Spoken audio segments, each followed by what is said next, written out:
미국의 경제에 대해서 먼저 시작해 보도록 하겠습니다. 미국의 고용지표는요, 매월 첫 번째 주에 발표가 되는데 ADP 민간 고용과 노동부에서 발표하는 고용지표 두 개가 있습니다. ADP 민간 고용지표가 노동부에서 발표하는 지표보다 한 이틀 먼저 발표가 되고요. 전반적인 수치도 ADP 민간 고용지표가 조금 높게 나옵니다. 자, 9월 5일 뉴욕 증시를 상승시켰던 이유가 미국과 중국의 무역 협상 재개 소식도 있었지만 미국의 경제 지표가 좋았다. 아니, 얼마 전만 하더라도 미국의 제조업 지표가 기준선인 50을 하회하면서 경기 위축으로 돌입한 거 아니냐, 그리고 경기 침체 들어간 거 아니냐, 이런 우려감이 있었는데 ADP 민간 고용 지표가 19만 5천 명을 기록하면서 와, 고용 괜찮네, 미국 살아있네, 이렇게 된 겁니다. 자, 그러면 ADP 민간 고용 지표의 어떤 흐름을 보면은요, 지난 4월 달에는 27만 5천 명, 그리고 5월 달에는 너무나 충격적으로 딸랑 2만 7천 명, 그리고 6월 달에는 11만 2천 명, 그리고 7월 달에는 15만 6천 명, 그리고 8월 달에는 19만 5천 명. 우리 뒤는 다 잘라버리기로 하고요. 숫자 비교를 좀 해보면 27, 2, 11, 15, 19 이렇게 된 겁니다. 왠지 5월 달에 2만 7천 명은 너무나 충격적으로 저조했고요. 그 다음에 11만, 15만, 19만. 미국의 고용이 좋아지는 것처럼 보이죠. 자, 아까 일부에서 말씀드렸듯이 미쓰리가 생각하고 있는 미국의 고용이 좋아지는 이유. 예, 더 이상 설명드리진 않겠습니다. 그리고 두 번째 뭐냐면 지난 4월 달에 27만 5천 명을 기록했던 이 고용지표. 이게 뭐 때문이라고요? 내년도에. 즉 미국은 끝자리가 0이 되는 2000년, 2010년, 2020년 이렇게 끝자리가 0이 되는 해에 미국이 10년 만에 한 번씩 인구 조사를 하게 됩니다. 그러면 미국 각 지역에 그 집집마다 찾아다니면서 여기 몇 명 사세요? 이렇게 확인하는 그 작업을 해야 되고 그 작업을 하기 위해서는 그 요원이 필요하고 그 요원을 1년 전에 뽑아서 뭐 훈련시키고 교육시키고 이런 과정이 필요해서 인구조사가 예정되어 있는 1년 전에 이렇게 고용지표가 확 증가되는 현상이 나타난다. 그래서 미쓰리가 이때 ADP 민간 고용지표 27만 5천 명 그리고 이번에 발표된 그러니까 ADP 민간 고용 4월달 말고 노동부에서 발표하는 4월달 지수요. 원래 26만 명이었습니다. 근데 제가 그때 그랬죠? 이거는 뭔가 일시적인 현상이기 때문에 의미를 두지 않는다. 이렇게 말씀을 드렸습니다. 자, ADP 민간 고용이 지금 27만을 기록했다가 2만을 기록했다가 11만, 15만, 19만 다시 고용이 좋아진다라고 미국 경제가 좋다라고 합니다.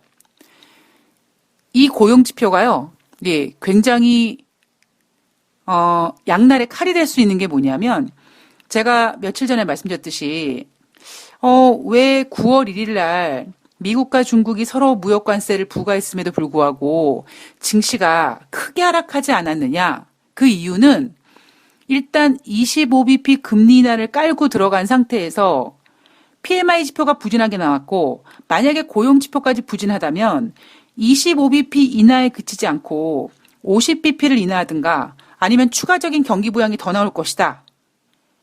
어떤 이런 기대감이 있었었는데 지금 갑자기 미국이 경기 지표가 잘 나온대요. 결국 그 얘기는 뭐냐면 미국 아직 살아있네 이렇게 표시할 수도 있지만 한편으로는 아휴 금리 인하 25bp 하겠구만.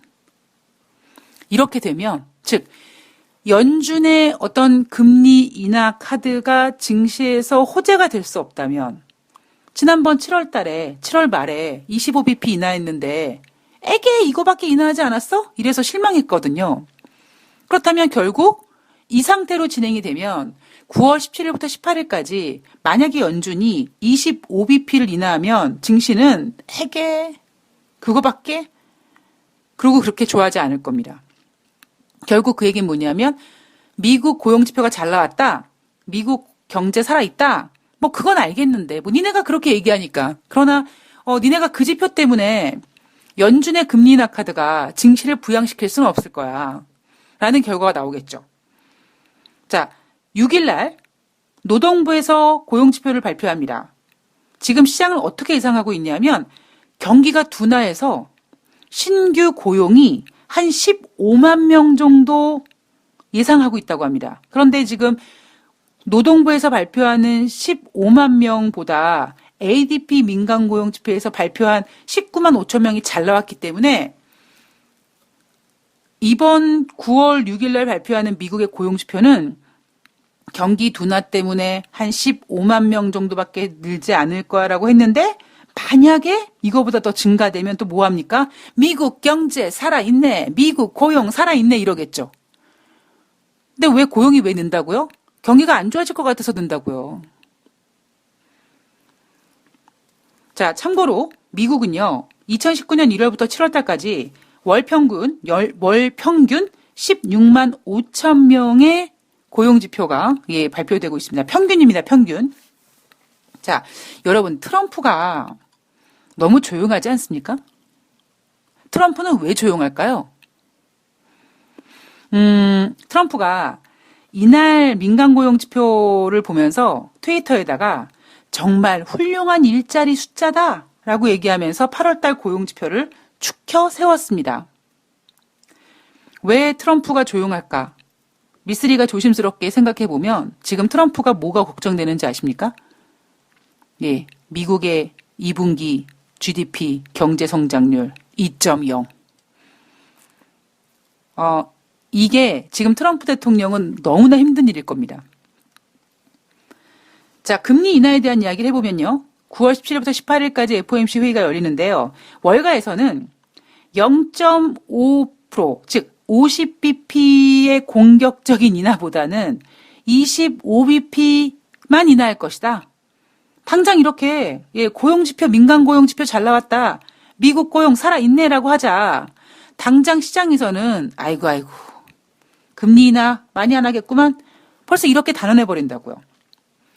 자, 제롬 파월 연준 의장이 지난 8월 23일 잭슨홀 미팅에서 미중 무역 분쟁 등으로 글로벌 성장 둔화가 우려된다. 그래서 경기 확장 유지를 위해서 우리 연준은 적절히 행동할 것이다. 라고 했습니다. 이 적절히 행동할 것이라는 거는 결국 금리를 인하할 거고요. 인하할 거라는 거겠죠. 근데 여기서 재미있는 사실이 뭐냐면 전제 조건이 있었죠. 미국과 중국의 무역 분쟁 등으로 글로벌 경제 성장이 둔화될 것 같아서. 그런데 지금 여러분 어떤 일이 벌어지고 있습니까? 미국과 중국이 무역 협상을 재개한대요. 자, 세인트루이스 연방은행 총재 이 사람은요. 뼛속까지 비둘기예요. 이 사람은 50bp에 대한 활발한 논의가 있을 것이라고 생각한다라고 얘기하면서 오히려 지난번에 시장에서 50bp 하지 않니? 막 이랬을 때 25bp만 인하했던 사람이 당장 지난번 7월달 FOMC 회의록을 봤더니 그때는 25bp를 지지하긴 했지만 그래도 50bp에 대한 논의가 있을 것이라고 생각한다고 얘기했고요. 상대적으로 캔자스시티와 보스턴 연방은행 총재는 추가 금리 인하를 반대했습니다. 자, 세인트루이스 연방은행 총재라든가 캔자스시티, 보스턴 연방은행 총재 의견보다는 지금 중요한 건 뭐냐면 당장 미국의 고용지표가 잘 나오니까 연준에서 금리를 이번에 결정하는데 25bp를 더 이상 25bp 정도만 하지 그 이상은 안 할 것이다 라고 얘기하면서 지금 증시는 미국과 중국의 무역 협상 재개라는 그런 기대감 때문에 상승했지만 냉정하게 또 생각해보면 아이고 연준이 금리 많이 인하 안 하겠구나 라는 실망감이 또 어느 순간 또 시장을 지배할 가능성이 높죠. 자, 요 미국의 금리 인하 얘기는요. 뒷부분에서 중국과 무역 분쟁에서 조금 더 이어가도록 하겠습니다. 영국으로 넘어가면은요. 보리스 총리의 3연패. 자, 1차는 언제 졌느냐? 지난 9월 3일. 자, 노딜 브렉시트 방지 법안을 만들까요? 안 만들까요? 여기에 대한 표결을 했는데 만듭시다가 328표. 에이, 만들지 맙시다가 301표. 이렇게 해서 그래, 노딜 브렉시트 방지법 만들자. 이거 만들지 말자라고 보리스 총리가 애썼지만 결국 방지 법안을 만드는 쪽으로 결론이 났습니다. 그리고 그 다음날 그래, 만들기로 했으니까 구체적으로 만들어야죠. 그래서 노딜 브렉시트 방지법이 가결됐어요. 이것도 마찬가지로. 찬성이 327표, 반대가 299표. 자, 노딜 브렉시트 방지법은 무엇이냐? 노딜 브렉시트를 막기 위해서 제일 먼저 해야 될 게 뭐냐? 유럽연합한테 달려가서 저기요, 10월 31일 말고요, 시간을 조금만 더 주시면 안 돼요? 내년 1월 말에까지 저희가 하겠습니다라고 시간을 버는 내용입니다. 자, 3차. 바로 그날 보리스 총리가 뚜껑이 열렸어요. 그래서 에이씨, 야, 조기 청손하자. 10월 15일 날 조기 청손하는 거 표결 발의하겠습니다라고 했어요. 근데 이 조기 청손안 발의는 과반수를 넘겨야 되는데, 즉 434표를 얻어야 되는데, 과반수 이상을 넘겨야 되는데, 3분의 2인가 하여튼 넘겨야 되는데, 찬성 298표, 즉 300표도 받지 못한 상태에서 실패합니다. 결국 그 얘기는 뭐예요? 10월 15일 날 조기 총선 반댈세, 이게 된 거예요. 자, 열받았습니다. 보리스 총리가. 그래서 이 노딜 브렉시트 방지 법안 표결에 지지한 보수당 내 21명 출당시켜버립니다. 저렇게 지금 보리스 총리의 어떤 그 단호한 그 독재적인 어떤 저런 행동에 하물며 보수당 강경파 그룹인 192 위원회에서조차도 야, 보리스 너 너무 심하다. 그러지 마. 21명 출당시키지 마. 나 그 출당 반댈세 라고 하고 있고요. 뉴욕타임즈에서는 뭐라고 비꼬냐면 보리스 존슨 총리랑 트럼프 대통령이랑 뭐 머리 색깔이나 하는 짓이나 좀 비슷한 점이 많기는 한데 의회에서 의원들이 존슨을 강하게 밀어붙이고 심지어 보수당 내 의원들조차 보리스 총리한테 등을 돌리는 거는 트럼프와 차이가 있다. 이렇게 얘기하고 있습니다. 근데 뉴욕타임즈에서 이렇게 얘기하는 게요. 언뜻 들으면 보리스 총리와 트럼프가 뭐 다르다. 뭐 보리스 총리는 당내 의원들도 등을 돌리고 뭐 트럼프가 그러니까 보리스 존슨이 너무 강하게 밀어붙인다. 뭐 이렇게 약간 다름을 얘기하는 것처럼 보이지만 잘 들어보면 둘이 똑같은 놈들일세라고 하고 있는 거죠. 일단 어쨌든 뉴욕타임즈는 그렇게 얘기를 했고요. 보리스 총리가 브렉시트를 추가 연기를 하느니 차라리 구덩이에다가 뭐 빠져 죽겠다. 아마 대한민국 속담이라면 접시물에 빠져 죽는다는 표현을 했을까요? 예, 어쨌든 차라리 죽는 게 낫다. 뭐 브렉시트 이거 가지고 뭐 죽겠다고까지 하겠습니까? 그죠? 뭐 강경한 의지는 알겠는데, 예, 예, 뭐 차라리 죽는 게 낫다. 예, 뭐 죽지도 않을 거지만, 자, 보리스 총리가 브렉시트를 이렇게 주장하는 이유가 뭐냐면, 브렉시트를 꼭 해야 된다라고 외치는 이유가 뭐냐면, 브렉시트를 그 연기하는 동안에, 즉 10월 31일 날 말고 11월, 12월, 1월 이렇게 3개월 정도 연장하는 동안에 한 달에 그 연장 비용이 수십억 파운드가 들어간다. 이렇게 비용 핑계를 대고 나는 브렉시트 시킬 거야. 브렉시트 안 되면 나 그냥 차라리 죽는 게 나아. 뭐 이렇게 얘기를 했습니다. 거기에다가 동생인 보리스 총리의 동생이 기업부 장관이었는데 이 동생조차도 아, 형 너무한 것 같아. 나 형이랑 같이 안 갈래? 이 동생도 사퇴해버립니다. 자, 보리스 총리가요, 자신이 이제 뭐 어떤 그 조기 총선에 대한 발의를 얘기한다든가, 그리고 거기에 따라서 기자들과 질의응답을 하는데, 혹시 돌 맞을까봐 보리스 총리 주변에 이렇게 경찰이 포위하지 않았겠습니까? 근데 너무 얘기가 길어져서 그 경찰이 그 보초를 그 서 있던 경찰이 경위하던 경찰이 이렇게 어지러움을 느꼈대요. 그러자 국민들이 아유 보리스 저 똥도 서서 쌀 것 같은 저놈이 그냥 자꾸 저렇게 그냥 이젠 죽는다 얘기하고 저렇게 고집을 부리니까 괜히 엄한 경찰 힘들게 하네. 이렇게 완전히 국민 립상이 되어버린 거죠. 영국의 문제는요. 저는 좀 글쎄 모르겠어요. 영국 총리인 보리스 총리가 또 어떻게 밀어붙일지 모르겠습니다만 제가 생각했을 땐 저항이 너무 커요.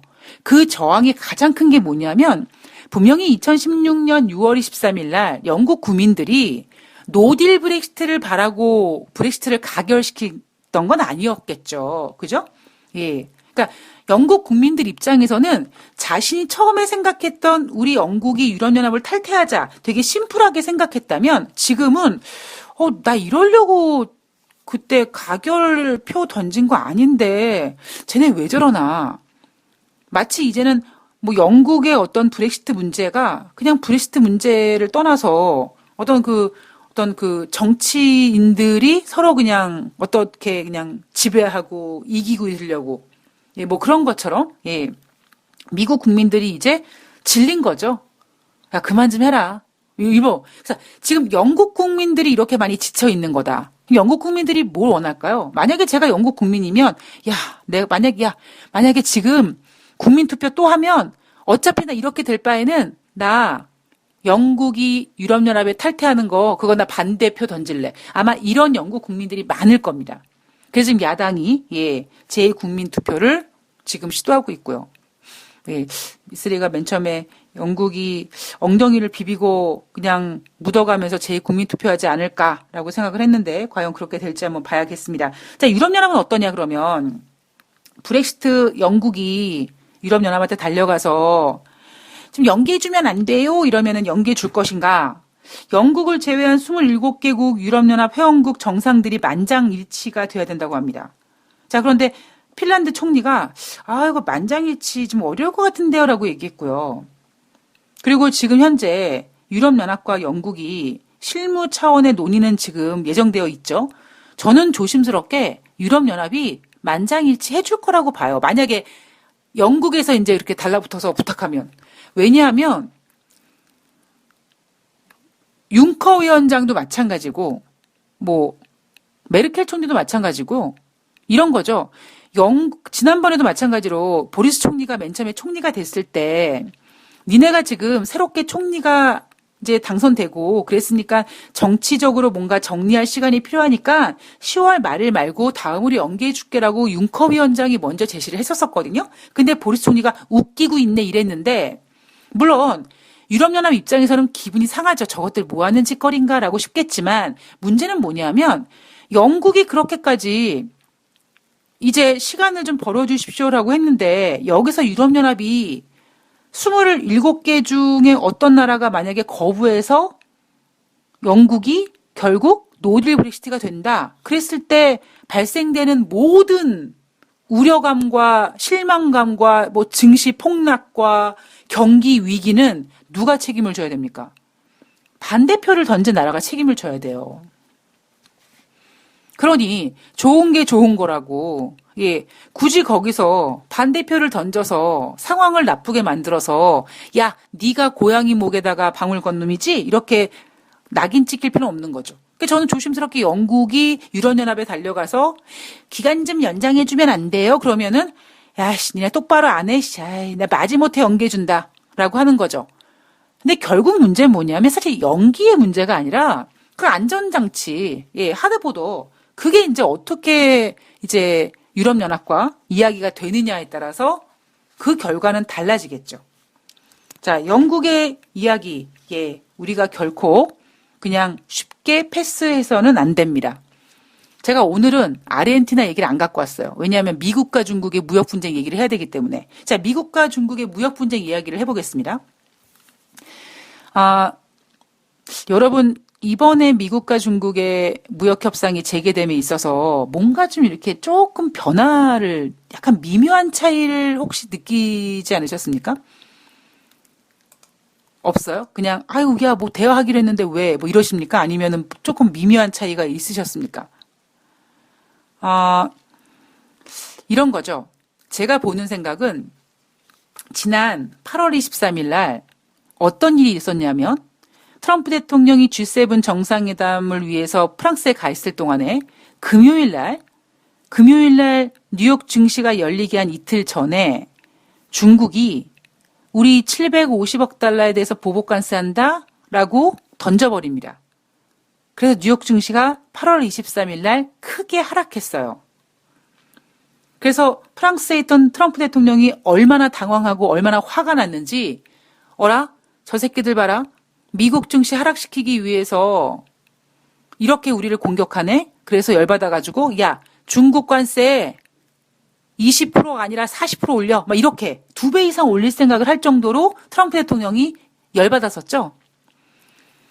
그때 언론에서 뭐라고 얘기했냐면 중국의 반격이라고 합니다. 그런데 여러분 잘 보시면 예전에는요. 미국이 중국에게 관세를 빵 때리면 증시가 크게 하락했거든요. 그리고 거기다가 중국이 보복 관세를 부과하면 증시가 하락했지만 처음에 미국이 공격했을 때보다는 덜 빠졌습니다. 자, 그런데 지금 어떤 상황이 전개되냐면 지금은 오히려 증시를 가지고 노는 게 중국이 되어버렸어요. 미국 증시를 가지고 노는 게 중국이 되어버린 거죠. 8월 23일 미국 주식시장을 하락시킨 거는 중국이 가만히 있다가 미국 증시 열리기 2시간 전쯤에 보복 관세를 때립니다. 그 전에 어떻게 했냐면 미국이 증시가 끝난 다음에 대부분 트럼프 대통령이 관세를 부과하고 미국은 밤이 되고 그 다음날 이제 아시아가 아침이 되면서 미국의 관세 부과가 중국 증시를 건드려서 중국 증시가 하락하는 일이 발생됐는데 지금은 중국이 미국 주식시장을 흔들고 있습니다. 그리고 재미있는 사실은 뭐냐면 여러분 잘 생각해 보시면 그동안 미국과 중국의 무역 분쟁에서는요. 항상 트럼프가 먼저 얘기합니다. 미국에서 먼저 얘기해요. 어떻게 얘기하느냐? 조만간 몇 월 달, 몇 월 며칠 날 어디에서 미국과 중국이 협상을 할 것이라는 것을 미국에서 먼저 발표를 하고요. 미국에서 먼저 발표를 한 거를 갖다가 중국이 그렇게 하기로 했어. 라고 얘기해주면 진짜 저것들 둘이 만나는구나라는 것이 사실화가 된 거고 그렇지 않은 경우가 많았죠. 당장 지난 8월 29일 날 트럼프 대통령이 뭐라고 했습니까? 오늘 당장 또 다른 협상이 막 제기되고 이랬잖아요. 제가 그거 뻥카라고 했잖아요. 물론 뻥카는 아니에요. 뻥카라고 보진 않습니다만 어쨌든 그런 일들이 진행됐을 때 미국이 중국과 무역 협상한다. 언제 한다. 할 것이다라고 얘기했을 때 미국이 그냥 얘기를 했을 때는 어느 순간부터 시장이 믿지를 않아요. 근데 거기서 이제 중국이 맞아. 우리 중국이랑 미국이랑 만나기로 했어라고 얘기하면 저것들 둘이 만나는구나. 트럼프가 뻥카 날린 게 아니구나라고 해서 시장이 안도를 했죠.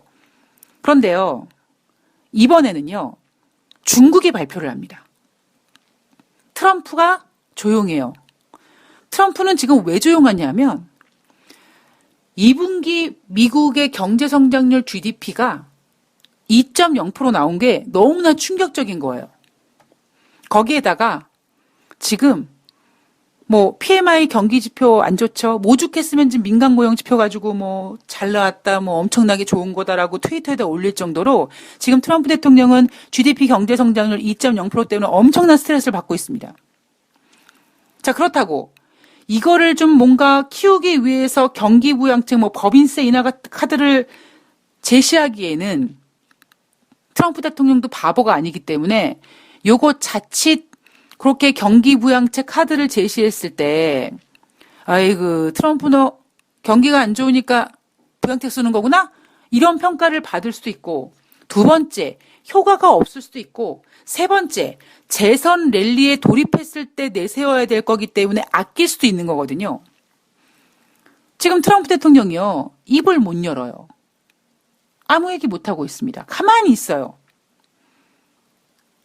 왜냐하면 첫 번째는 트럼프 대통령의 어떤 말들이 이제 시장에서 패가 읽혔단 말이에요. 당장 29일 날, 오늘 다른 또 다른 어쩌고 했을 때, 거기에 대해서 실체를 시장이 믿지 않았거든요.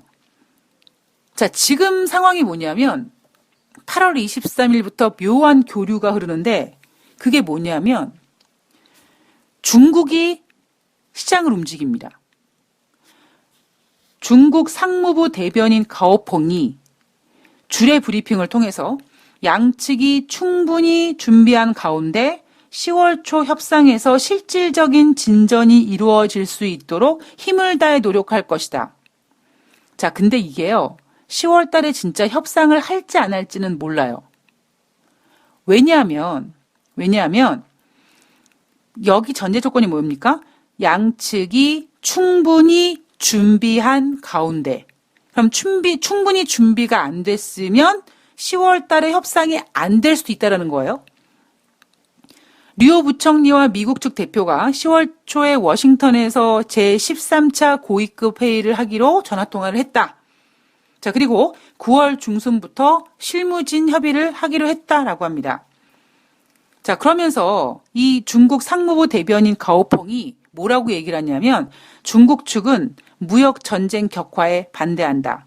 이는 중국과 미국에 뿐만 아니라 세계에도 해가 되는 것이다. 가장 먼저 토론돼야 되는 것은 5,500억 달러 규모의 교유 관세 철폐하는 것이다. 중국은 이와 관련해 이미 미국에 강력히 항의했다라고 합니다. 지난번에 제가 조심스럽게 생각하고 있었던 게 뭐냐면 9월 1일 날 관세 부과한 거는 건드리지 않을 거지만 그 앞에서 2,500억 달러에 대해서 지금 10월 1일부터 25에서 30%까지 올라가는 그 관세 그거를 갖다가 30%로 인상하지 않는 것만으로도 진전된 것이다 라고 평가가 될 거기 때문에 지금 현재 25% 관세 부과받는 게 10월 1일부터 30%까지 인상되는 거를 좀 합의하지 않을까. 그런 정도. 근데 여러분 그게 뭐예요? 결국에는. 미국이 양보하는 거예요. 그리고 물론 공짜는 아니겠죠. 중국이 진짜 콩을 사준다든가 그런 뭔가가 있겠죠. 자, 어쨌든 지금 트럼프 대통령은요. 경기 상황에 대해서 매우 우려하고 있는 것 같습니다. 예, 입을 못 열어요. 지금 사실 미국뿐만 아니라 글로벌 트렌드가 마이너스죠, 마이너스. 금리, 경제 성장률, 물가 이 3대 지표가 마이너스가 나타나는 즉 트리플 마이너스 시대라고 합니다. 당장 유로존의 가장인 독일이 그렇게 잘 나갔던 독일이 2분기 경제 성장률 마이너스 0.1, 3분기 경제 성장률 마이너스 지속 가능, 2개월 연속 GDP 경제 성장률이 마이너스면 그거는 기술적인 침체 돌입. 그런데 독일은 왜 그러느냐? 미국과 중국의 무역 협상 때문에 지금 두들겨 맞는 게 독일이다. 그리고 영국 2분기 경제 성장률 마이너스 0.2. 또 영국은 왜 그러느냐? 쟤네는 브렉시트 때문에 그런다. 자, 홍콩 2분기 경제 성장률 마이너스 0.4. 쟤는 또 왜 그러니? 홍콩 시위 때문에 그래. 지금 이렇게 물론 독일과 영국과 홍콩은 나름대로의 마이너스 경제 성장률을 기록했던 이유라도 달리긴 하지만 다른 나라들은요. 다른 나라들도 지금 엉망진창이에요. 브라질도 마찬가지고 아르헨티나도 마찬가지고 인도도 마찬가지고 그렇죠? 인도는 지금 올해 4번의 금리 인하를 했지만 예. 그럼에도 불구하고 추가적인 경기 부양책을 제시해야 될 정도로 예, 경기 상황이 안 좋습니다. 자, 프랑스 10년물 국채가 6월 말에 처음으로 마이너스. 스위스 10년물 국채 마이너스 0.971. 미국도 마이너스 금리는 이제 시간 문제다. 거기에다가 얼마 전에 독일은 제로금리 국채를 발행했습니다. 그만큼 지금 예, 경기 상황이 안 좋다라는 거겠죠.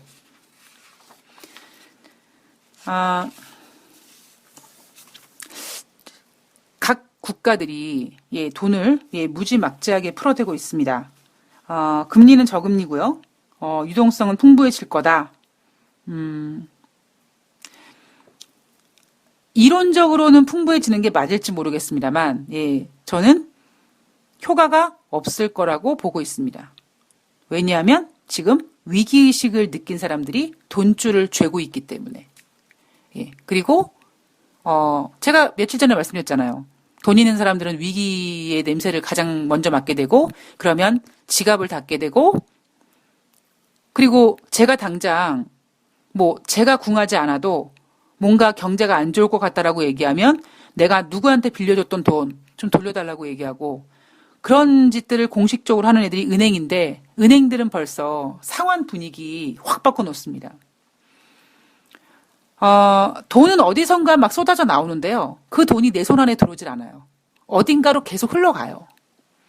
제가 그런 경험을 했습니다. 예. 너무나 치명적인 저의 얘기이기 때문에, 예, 공식적인 방송에서는 얘기하기가 그렇고, 제 경험상, 예, 그렇게 어디선가 돈이 풀리잖아요. 아, 이제 돈줄이 좀 풀리니까 지금 뭔가 이 문제가 해결될 거다라고 하지만, 결과적으로는 밑빠진 독에 물 붓기가 되더라고요. 예, 저는 그게 가장 걱정스럽습니다. 자, 트럼프 대통령, 너무 조용하고요. 트럼프 대통령이 조용한 이유는 미국의 경제 성장률 GDP, 예, 이거 아무리 봐도 오바마가 기록했던 2.9를 넘기기는 어려울 것 같다. 트럼프 대통령은 돈을 아는 대통령입니다. 그러면 결국에 경제 성장률이 저렇게 안 좋고, 그렇다면 문제는 국민들이 등을 돌릴 것이다. 글쎄요. 저는 이번에 미국과 중국의 무역 협상에서 확실히 이런 상황, 모든 상황들을 지금 리드해가고 있는 게 중국이고요.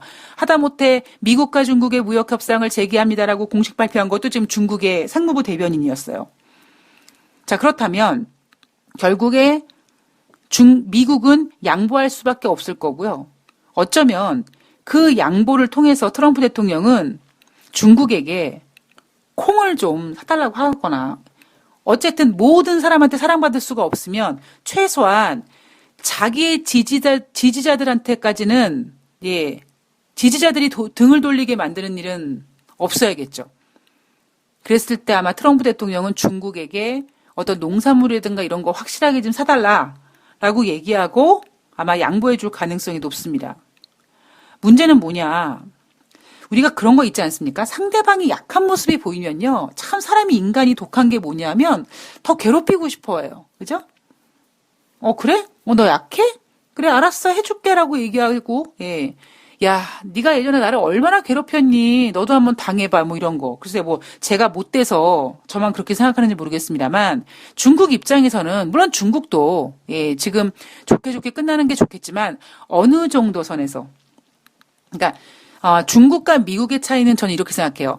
미국이 너무나 우월주의에 빠지다 보니까 중국을 초전박살내지 못했죠.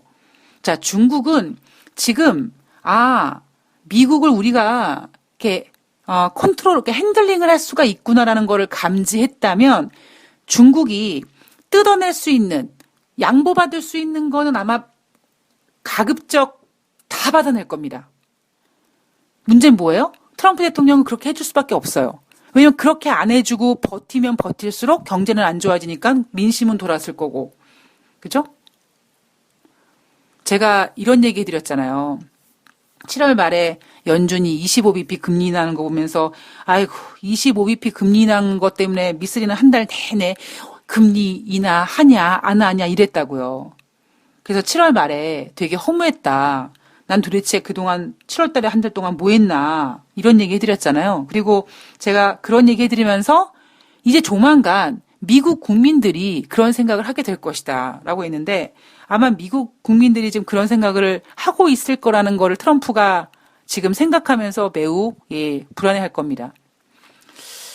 예, 확실히 트럼프 대통령, 예, 나이가 좀 있긴 한 것 같습니다. 자, 영국 문제 우리 절대 놓치면 안 되고요. 예, 미중과 무역 협상도 아까도 말씀드렸듯이 10월 달 워싱턴에서 만나겠지만 전제 조건이 뭐냐면 충분히 준비가 돼야 됩니다. 여기서 얘기하는 충분한 준비란 중국 상무부에서 이렇게 얘기를 했기 때문에 중국이 원하는 거를 미국에서 많이 양보해 주겠다라는 전제 조건이 있어야지만 합의가 진행될 가능성이 높습니다. 예, 저는 어제도 말씀드렸듯이 9월 달은 전강 후 약이 될 가능성이 높다. 자, 2100까지는 여러분 너무 기대를 갖지 마시고요. 그렇다고 뭐 2100을 죽었다 깨어나도 안 가느냐 그건 아니지만 예, 지금 2000 갔으니까 이제 2100 갈 수 있다. 다시 말씀드리지만 1900에서 2000 가긴 쉽습니다. 2000에서 2100 가기는 매우 힘듭니다. 예, 그것만 고려하시면서 주식시장 잘 대응하시기 바라겠습니다. 오늘 화이팅 하시고요. 한 주 동안 고생 많으셨습니다. 저는 9월 7일 토요일 날, 금요일 날 뉴욕 증시 그리고 글로벌 이슈 체크해서 가지고 나오도록 하겠습니다. 고맙습니다.